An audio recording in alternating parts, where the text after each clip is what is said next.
आप यहाँ से निकले, ठीक है, तो आपको यही पता नहीं है कि आपको कौन से कहाँ जाना है, तो आप क्या करोगे? भटकते रहोगे, पूरे जीवन भटकते रहोगे, पता ही नहीं है ना कहाँ जाना।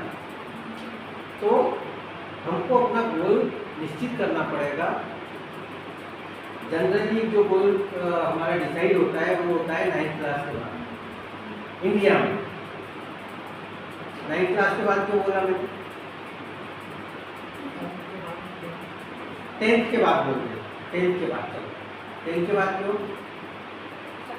सब्जेक्ट कैसे चूज करो? अगर आपको पता ही नहीं हो विषय में बनना क्या है, तो आप क्या करोगे? कोई सा भी सब्जेक्ट लेके 12th कर लोगे, तो बाद में पता लगेगा कि अरे यार ये करने से तो हम, आपने आर्ट ले लिया और आपको डॉक्टर बनना था, तो डॉक्टर बन पाओगे? क्यों नहीं बन पाओगे? क्योंकि साइंस ही नहीं है, और साइंस नहीं लोगे तो पीएमटी नहीं दे पाओगे, पीएमटी नहीं दे पाओगे तो कैसे डॉक्टर बनोगे, है ना? तो गोल सेटिंग जो है वो एक्चुअल में 10th के बाद हो जानी चाहिए। एनी हाउ, नहीं की कोई बात नहीं, जब जाके तब सवेरा, ठीक है? नहीं की तो मतलब ऐसा नहीं हुआ कि वो एक कहावत है मियाजी बंदे को मुझे घट है, कुछ भी नहीं हुआ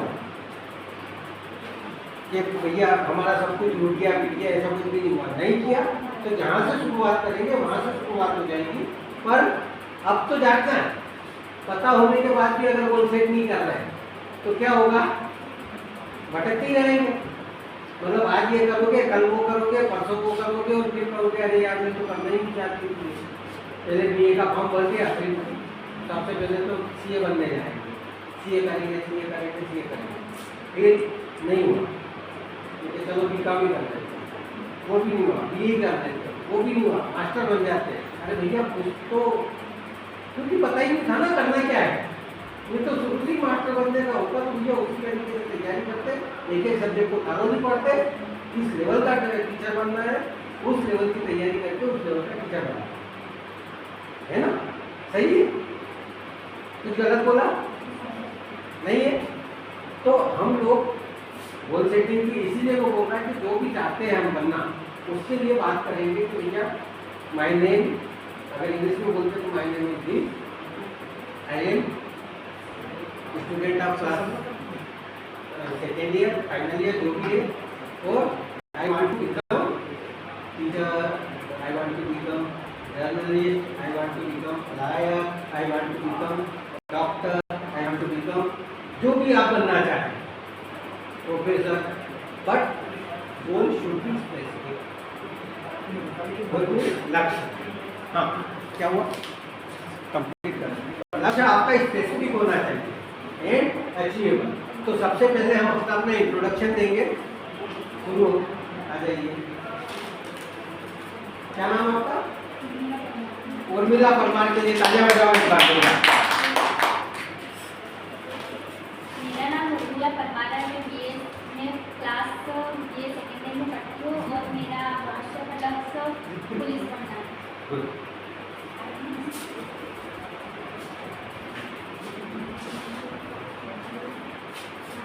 मेरा नाम नैना भारती है, मैं क्लास BA सेकेंड ईयर और मेरा लक्ष्य है टीचर बनना। यस,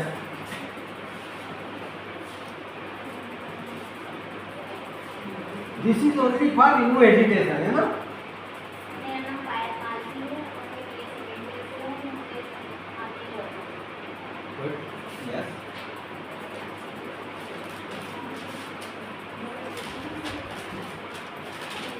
मेरा नाम हिमांशु भारती है, मैं BA सेकेंड ईयर में छात्रा हूँ और मेरा आगे का लक्ष्य प्रोफेसर है। Very good.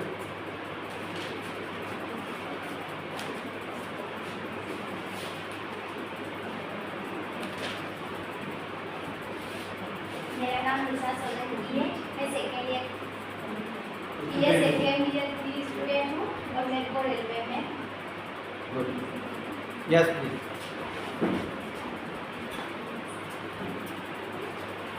मेरा नाम सत्ता सिसोदिया है, मैं BA द्वितीय वर्ष की छात्रा हूँ और मैं भविष्य में अपने आप से IPS के पद पर देखना चाहती हूँ। Very good.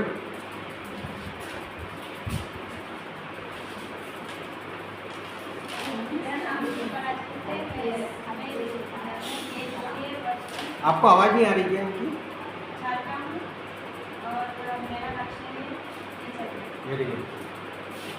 जो बात कर रहा है उसका मतलब कि उस तक आवाज़ नहीं पहुंच रही है, इस कारण वो आपस में बात करने लगे।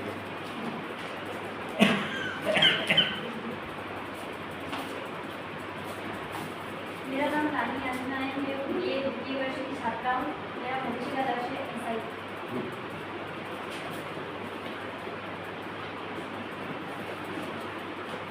मेरा नाम अदिति उपाध्याय है, मैं बीएससी थर्ड ईयर की छात्रा हूँ और मेरा गोल है कि मैं एक सरकारी जॉब की कोई सी भी एक स्किल अपने नाम करूँ। गुड। आप तो जाओ, भले ही आपको, क्योंकि ये तो आपके लिए बढ़िया है। Remove hesitation. मेरा नाम प्रिया मालवी है, मैं ये द्वितीय वर्ष की छात्रा हूँ और मुझे आगे जाके मैं भैया जैसे आदमी की सोच रही आपका हो गया?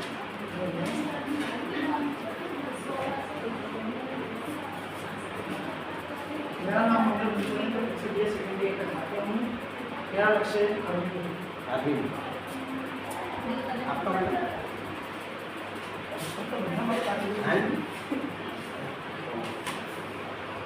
सो देखो, अभी भी इसको अदरवाइज नहीं है। जब हम बात कर रहे थे, आप अपने कलीग्स को अपना इंट्रोडक्शन दे रहे हैं और आप इधर उधर देख रहे हैं। अभी वीडियो इसीलिए बनाया कि आपको दिखा सकूँ मैं कि हमने कहाँ पर गड़बड़ की है ना। क्योंकि क्या है, यहाँ पर हमें सीखना है। तो जो गलतियाँ, पर्सनालिटी डेवलपमेंट का मतलब क्या होता है, जो गलतियाँ हम कर रहे हैं उसको सुधारना है। तो जब हम बात कर रहे हैं, तो मैं अगर बात कर रहा हूँ तो मैं पूरा कंसंट्रेशन मेरा इस क्लास पर है। इसीलिए कोशिश क्या करता हूँ कि सब इकट्ठे इकट्ठे, ताकि किसी को भी ऐसा नहीं लगे कि मुझे छोड़ दिया है, मेरे को नहीं पढ़ाना है ना।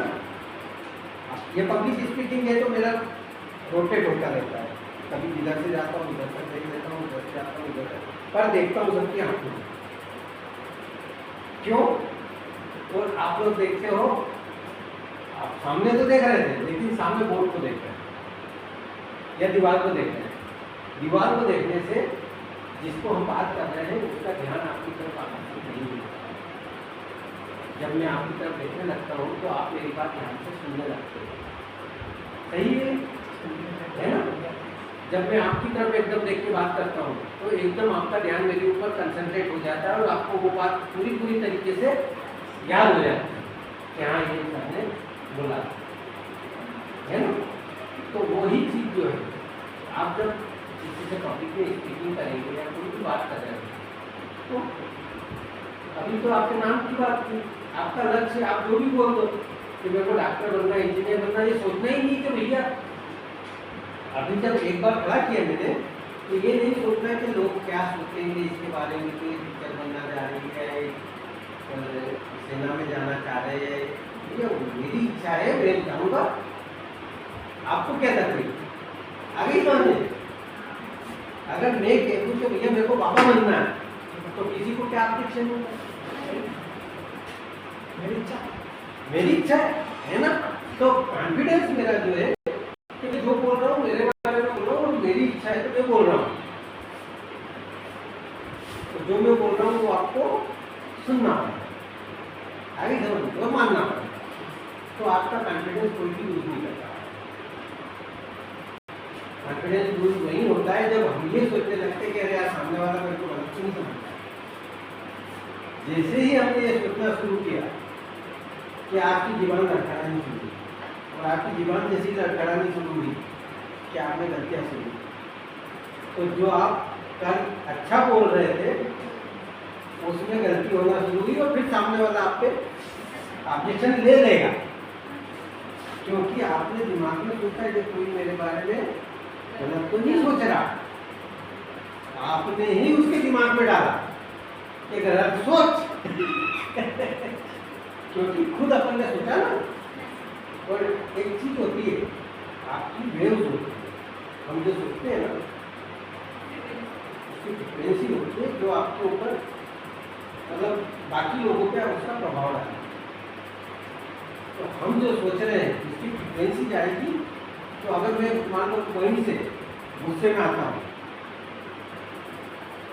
चिड़चिड़ा, अब मैं यहाँ पे आके बिल्कुल नॉर्मल होने की कोशिश करता हूँ, लेकिन अंदर मेरे को चिड़चिड़ा आके तो क्या होगा, धीरे धीरे पूरी क्लास चिड़चिड़ा में कुछ भी दिमाग नहीं तो समझ में आ रहा है, हमको तो नहीं पड़ा ये हो जाएगा। क्यों हो जाएगा? क्योंकि मैं वहीं से मेरे दिमाग को लेके आया ना, और मेरे दिमाग को लेके आया, मेरी फ्रिक्वेंसी सबके पास गई, मैं पूरा माहौल नेगेटिव कर दूँ। मैं पॉजिटिव आया अपने माहौल पॉजिटिव कर दूँ।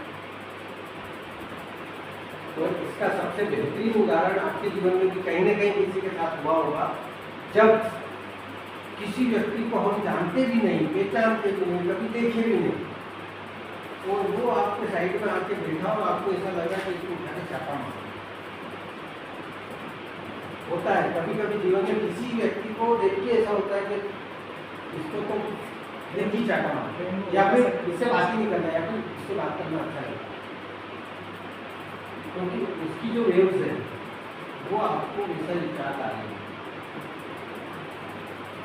अगर वो जैसा होगा कि गुस्सा वाला है, ऐसा होगा तो उसकी जो नेगेटिव थिंकिंग है वो आपके दिमाग को नहीं, उसकी नेगेटिव नहीं, और आपके दिमाग में ये असर डाला है कि आपको ऐसा लग रहा है कि इस बंदे को इसको यहाँ से हटा दो, नहीं तो मैं मार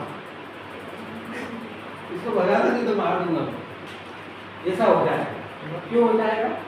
नेगेटिव है, होता है ऐसा बहुत सी बात। मतलब कभी कभी ऐसा होता है कि किसी को देख के ऐसा लगता है इस आदमी को नहीं मिलता, क्यों हो रहा है? उसकी वेव नेगेटिव, वो थिंकिंग नेगेटिव है, और जब उसकी थिंकिंग नेगेटिव होती है तो सभी को कहीं ना कहीं, आप बहुत ज़्यादा स्ट्रांग भी हुए ना तो भी प्रभावित करेगी, कम करेगी, लेकिन करेगी। इसलिए हमेशा कहते हैं बी पॉजिटिव, है ना? बी पॉजिटिव का मतलब हमेशा पॉजिटिव है। पिछली क्लासेस में आप नहीं आए थे, मैंने बताया था कि अगर मैं जा रहा हूँ सड़क पे, जाते जाते मेरा पैर मुड़ा और मैं सड़क पे गिर गया, अब क्या हो सकता है? दो बातें हो सकती है, या तो पैर पकड़ के रोने लगूं, टूट गया रे पैर, मर गया रे, बहुत दुख रहा है, ठीक है। दूसरी चीज क्या हो सकती है? धन्यवाद, उठ भी सकता था, और एक ही मुड़ा, सोच के ऊपर है। धन्यवाद भगवान बचा लिया। आगे समझ में, धन्यवाद बचा लिया, मैं खुश हूँ कि गिरने के बाद भी जिंदा खड़ा हूँ। मैं मोटरसाइकिल से गिरा, हाथ पैर टूट गए, फिर भी खुश हूँ, क्यों? जिंदा हूँ, हॉस्पिटल में पड़ा हूँ पर जिंदा हूँ। तो ये होती है पॉजिटिव। प्रभाव तो पड़ेगा नेगेटिव थिंक का, लेकिन आप बहुत जल्दी ठीक हो जाओगे अगर पॉजिटिव है। सर ज़्यादा नेगेटिव सोचते सर वो ज़्यादा बीमार होते हैं, डिप्रेशन में चले जाएंगे, अब मैं ये भी नहीं कर पाऊंगा, वो भी नहीं कर पाऊंगा, अब तो मेरा पेट चलेगा। आपने देखा है बहुत सारे लोग जो है, दो लोगों का एक साथ एक्सीडेंट हुआ, सेम पेट फूटा, एक को 6 महीने लग गए ठीक होने में और एक को 1 महीने में वापिस चलने में। अब इसमें हम कहेंगे कि उनकी शारीरिक रचना काम करती है, लेकिन पॉजिटिव थिंकिंग जिसकी होगी वो खट खट खट खट खट खट ठीक चल जाएगा, इतनी देरी नहीं लगाएगा। और जो अभी कल ही की बात है, मेरे छोटे ब्रदर को हमको होली नहीं खेलना, तो मैंने उसको बोला कि आपको बुखार आ रहा, हाथ लगाया, एक ने बोला बुखार आ रहा, फिर उसकी वाइफ भाई उसको हाथ लगाया कि बुखार आ रहा, तो बोल के बुखार आ रहा। 2:30 बजे जाके मैंने उसको बोला कि भैया उठ, तेरे को बुखार नहीं था, तो हमको होली नहीं खेलना थी, इसलिए तुमको बिल्कुल। और वाकई में वो उठा, उसके बाद में जो काम करवाना था हमने करवा दिया, लेकिन गोली नहीं खेली, हमको नहीं खेलना थी तो हमने नहीं खेली।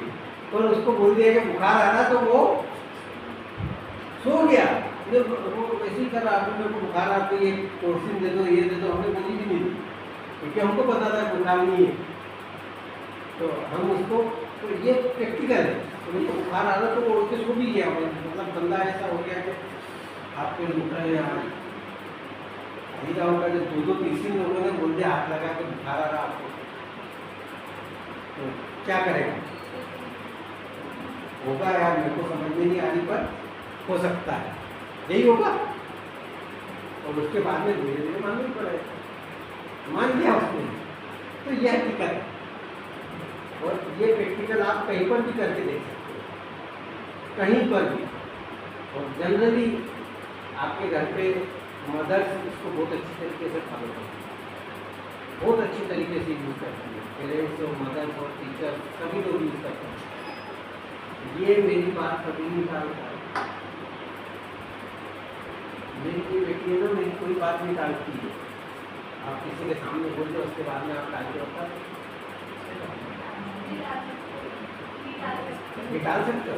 अगर किसी के सामने आपको ये बोल दिया जाए कि ये जो है ये मेरी बात कभी भी नहीं टालती, तो आप उसके बाद में उसको बोलेंगे बेटा चाय बना देगी, बनाने जाएगी, बाकायदा बना के लाएगी कि नहीं लाएगी, है ना? तो ये जो तरीका है ये क्या था? भैया अगर सामने वाले से काम करवाना है तो उसको अच्छा बोलोगे, अच्छा बोलोगे तो देखो 2 तरीके से काम हो सकते हैं। एक तो डरा के, जब डरा के कोई काम करवाएगा तो आप क्या करोगे? अभी चाय अभी देती हूँ, चाय बना के नमक डालने देते हैं, दो पियो, पानी की चाय बना दी, खूब चाय मांगते है ना। और अगर यही आपको कही चाय तो मेरे को सिर्फ इस चाय की पसंद है, तो जैसे ही चाय की बात आएगी मैं बना के दूँ, क्या होगा? मैं बना के दूँ, मुझे लाती है ना, क्योंकि ठीक है। तो ये जो चीज़ है, ये चीज़ इस तरीके से काम करती है। इसको बोलते हैं जब अपन कोई भी काम लेते हैं तो कॉन्फिडेंस बिल्डअप जब करवाते हैं, जैसे आपको नहीं आता कुछ भी, आपने पहली बार चाय बना के लाया, पहली बार जीवन में पहली बार चाय बनी, और चाय में आपने शक्कर कम कर दी, तो सामने वाले ने आपको डाटा नहीं होगा, यही कहा होगा कि बेटा बढ़िया कोशिश बहुत बढ़िया। पहली बार में इतना बनाने के लिए तो मेरे लिए बहुत आश्चर्य की बात है, इसमें इतनी बना दी, मतलब चाय तो ये बता रहे ये नहीं जला पाएंगे और चाय बना दी। तो एक तो ये तरीका होता है, एक ये कैसे नहीं बनाती चाय बना के ला, तो आप 1-2 बार तो चलो डर से ले भी आओगे, फिर धीरे धीरे डर चला जाएगा, फिर क्या कहोगे? नहीं लाई जो करना नहीं बनाए, क्योंकि डरा के बहुत लंबे समय तक काम नहीं किया जाता।